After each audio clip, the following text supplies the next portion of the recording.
thick slug. I'm not going to be able to do like shit. So I got a podcast. I keep a fan running in my room constantly because I can't sleep without noise. So if it makes noise, it's all good with me. We got to have the fan going. I can't sleep in heat. I have to have cold. This is going to be the odd couple. This is going to be the odd couple in the hotel room. No, I'm with you there. I don't want it hot either. I don't like hot rooms. Since I'm gonna bring the laptop, are we gonna be listening to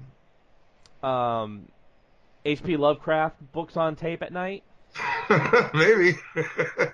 But maybe. Yeah, well, the only reason I was doing that is because my fan burned out and I had to buy a new one. And so when at night, because I didn't have my fan, I was putting on the books on the audio books of Lovecraft from YouTube. Your heater's but I bought a new fan, so I don't need to do that anymore. Your heater's not going to go anytime soon, is it? Okay. No, it's not going to go up. It's going to be interesting because we're going to be in a hotel for 4 freaking nights. Which means there is going to have to be, every night there is going to be that call from my kids, because my kids are going to have to call and talk to me for a little bit at night. But we're going to have movies to watch. I'll have my laptop. Well, I think it won't be as bad, too. I think the problem we ran into with getting tired was last time that you had to drive like 2 hours back. And we had to, not only that, we got lost. We had to pick up Panda from the airport. We had to take her to where she was going. Then we got lost. We had to turn around. It took us like 3 or 4 hours to get home. And then by the time we got back, it was like, midnight or later, and it's like, what the fuck? And that was because her dumbass fucking former boyfriend didn't want to, help her out, which is bullshit. Which luckily he's no longer around. But we had so much stuff we wanted to do that we were trying to get the Neighbors watched, and we had all this other stuff we wanted to do. We got Neighbors watched. We got a few things done, but I think this is gonna be. What Nate Ricky Rick? This is gonna be a lot better because, like, as soon as the con is over, I mean, we're right back to the room, and we're right there, still fresh, still wired from the con. We'll be up, hanging out. Who knows? Maybe we'll go to some parties. Somebody's having a party. Maybe we'll go to that. Yeah, I mean, we got a musical. We got 4 days. Yeah, we do. We're going to go hang out with Lloyd Kaufman on Saturday night. Yeah. So I mean, we're gonna have a blast, dude. It's gonna be the best. It's gonna be the funnest time you ever had. I am so looking forward to it. First of all, I need a break from work. Me too. I need a break from everything. I need a break from life. I need a break from my house. That's why we're getting away from everything, Go into the promised land of comic books. Yeah, and I'm going to say this. I am not going toys. I am not going to go hog wild with buying this time. Buying is Sunday. When the books are coming down in price, I'm not going crazy. It's not, I need to have that variant or something like that. They slash, man, like 60% off on Sunday. Definitely not buying any of the food that they got there because that is just fucking insane. Yeah, it's like $8 for a slice of pizza, like $5 for a bottle of water. We got that tram runs all day long. If we go in, we can go in for a couple hours, walk around, and do what we got to do. We want to take a break, go hit the tram, go back to the hotel for an hour, hang out, relax, get a bottle of water, get something to eat, get the tram, hit back to the con. I mean, we can pop in and out of there all day long. It's going to be great. We're going to get pictures. So many pictures. I mean, I am bringing batteries. I'm bringing battery packs for the phones and tablets and everything. There's going to be so many pictures being taken. We're going to get cosplayers. We're going to get normal people. We're going to get creators. It's just going to be everything. We're going to get. I mean, I'm like I said, trying to figure out what to get signed. I'm bringing a Man-Thing. I'm bringing one of his Man-Thing issues for Chris Claremont. Because everybody's going to bring X-Men. I mean, I'm going to bring an X-Men book. Probably. I don't know if I want to bring his first story. If I want to bring like Days of Future Past. Because how many Days of Future Past has he signed? Well, he signed mine, so I know he's seen at least 2 of them. He's seen at least 2 of them. But I know I should bring one of his Man-Thing stories because like I said, he sees that like everybody in that line had X-Men stuff. Yeah. Even I had X-Men stuff. But when he saw the Tales of the Zombie that I had, he like lit up because it was something different. It wasn't X-Men for a change. It was something that he did a long time ago, and it was like it was a magazine story that he'd written. There wasn't even any illustration to it. It was just a magazine story. And I had him sign it on the inside, like right under his name, like on the inside of the book. But he like lit up with that, and he was like telling stories about it, and he was making fun of the fact that Marvel misprinted the title of the story inside the book. He's like, "What is this? they got the title wrong." We're looking at this, and they're adding guests, like they'll add guests up to the day of the con. Yeah, it I'm goes. waiting. And sometimes people just pop in. Like somebody might just be going through Chicago and say, "Hey, I'll pop in and see my buddies over at C2E2 Like, I and keep waiting show to up." see Scott's name pop up. I have not seen Scott's name pop up yet.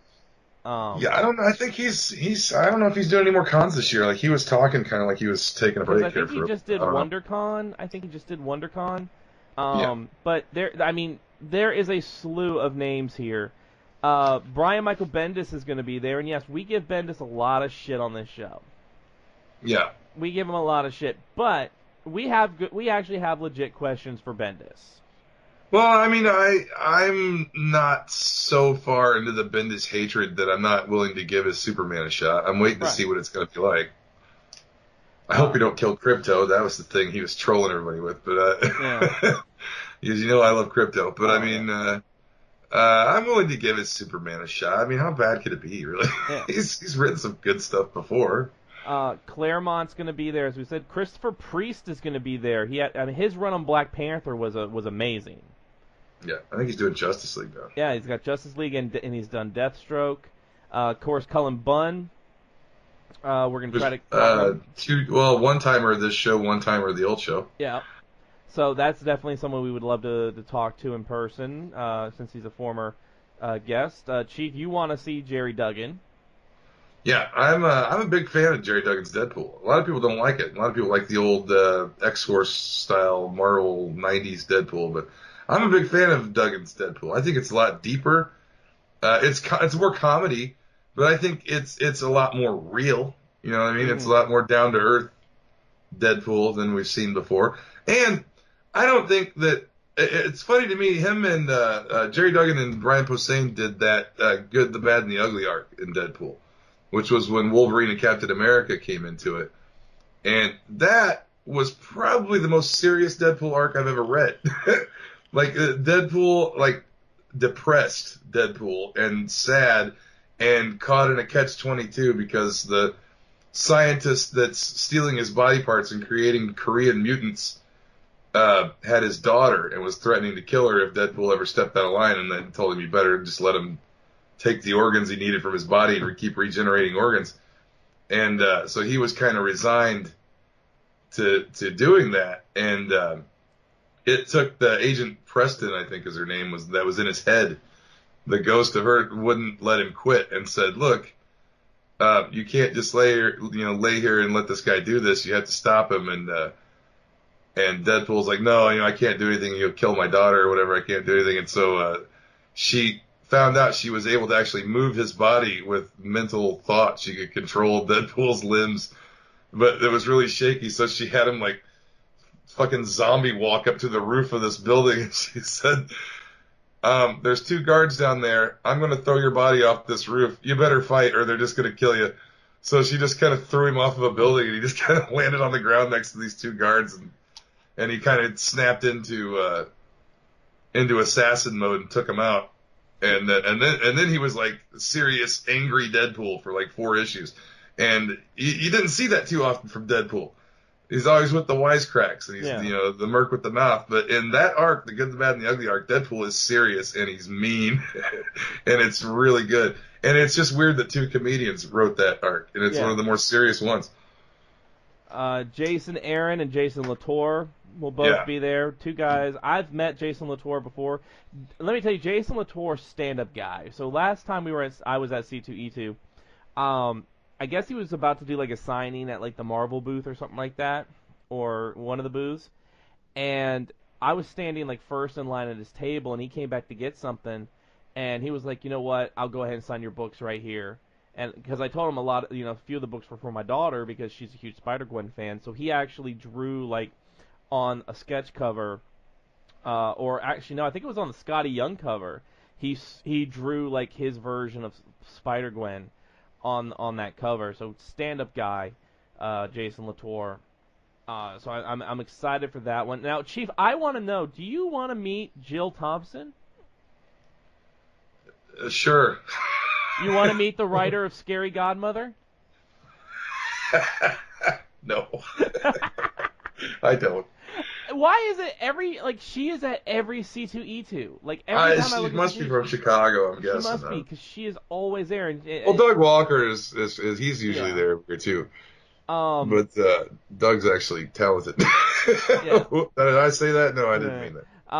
Jim Lee, of course, he's there Friday, and we got to Yeah, get Jim Jim Lee. Lee is another stand-up guy, by the way. I met Jim Lee back in '91. I think it was right after they left and started Image, and they went on that tour with Liefeld and Jim Lee and Yeah. everybody. And they came here to my shop back then, and I went and I met Jim Lee, and Jim Lee is one of the nicest dudes you'll ever fucking meet when you go meet him. I mean, he is above and beyond. He reminds. I think Scott Snyder may have taken some because Jim Lee was a little bit of a mentor to him, I think, coming up, and I think he's kind of taken his manner with fans a little bit from the way Jim Lee is. Jim Lee is a super nice dude if you meet him. Yeah. Now, there's someone. Now we haven't really talked about this person, but honestly, I would love to meet her. Joelle Jones.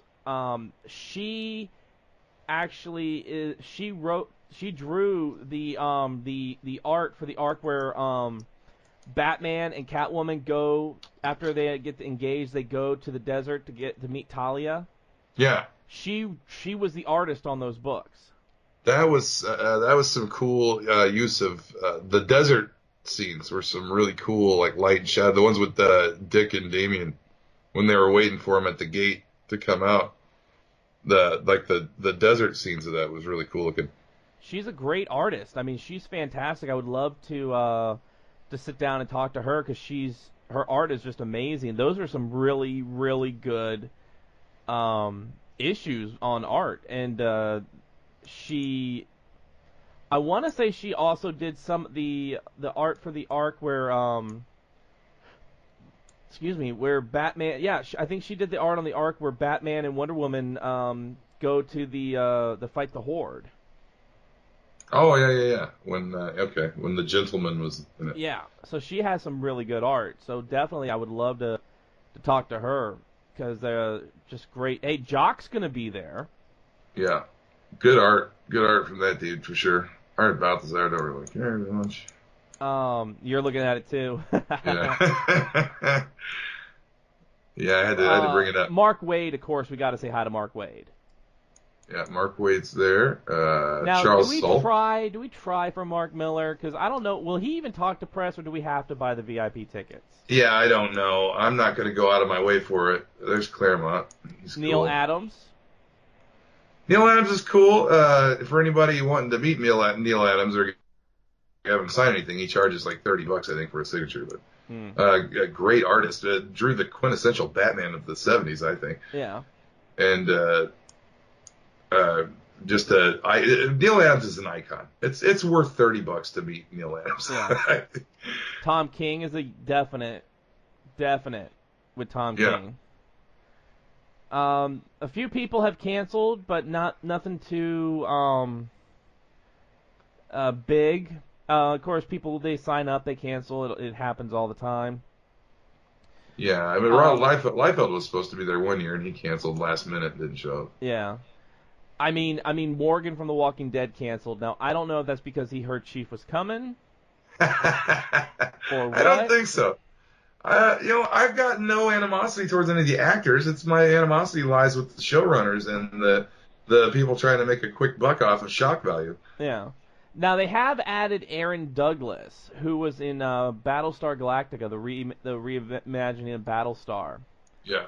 I'd love. David Mack is also going to be there too. Really good artist. Charlie Cox is going to be there. Daredevil is going to be there.